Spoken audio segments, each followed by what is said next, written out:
Hey guys, welcome to another solopreneur finance tutorial. In this video, I'm going to show you how to trade on BitMart exchange. So we are going to head over our phone. If you're going to use Android or iOS, it is going to be the same thing.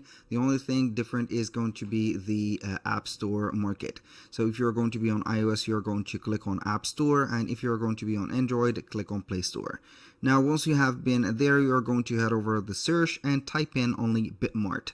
So basically, we're going to ignore the ad, which is going to be the first one. It is not going to be it, but you're going to see here BitMart, 2 points, trade BTC, ETH, and Chiba. So we are going to install that specific app, click on open, and it is going to be opened. So you're going to create an account within the platform. It is going to be very simple to create the account on it, and here we have it. So basically, the app is going to have a spot trading system.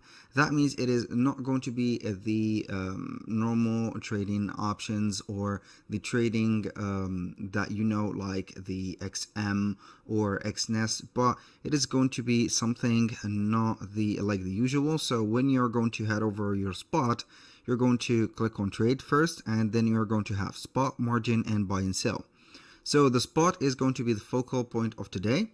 So either you are going to buy or sell. Basically, how you can buy or sell.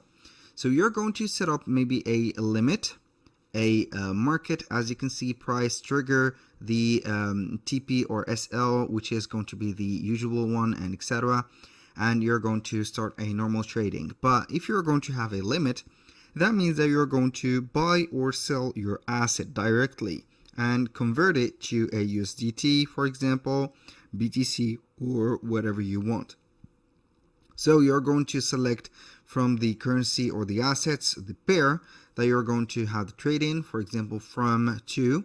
You're going to have, for example, the BTC to USDT. You're going to set up the price that you want to buy or sell from here. You're going to set up the amount, for example, in BTC 0.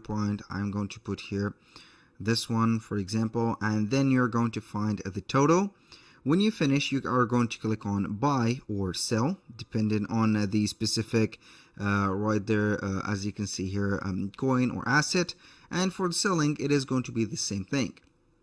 So if you're going to have, for example, the market, it is going to be the same thing. So it is going to be basically showing you the best market price and set it up as it is. And also for the trigger, it is going to be a price that when you're going to attend that price, so you're going to put it, and it is going to buy or sell that specific coin or asset that you are going to put. You're going to find the orders in here and also your funds that you have in the wallet, like the USDT or BTC. You can find your assets into the asset file in here, or the wallet designed icon, and then you're going to find them right there. And here you go. So for buying and selling coins, or as you can see here, assets, it is going to be very simple. Either you are going to have the deposit directly, or you can go ahead and have a credit or debit card linked into the app, and you're going to enter the amount that you're going to spend into the US dollars, for example, and you're going to get the equivalent in USDT, Ethereum, Bitcoin, and etc. Buy or sell from here, and here you go. So that is going to be very much or pretty much it for today's video. Thank you guys for watching. If you find this video helpful, please hit the like button and don't forget to subscribe.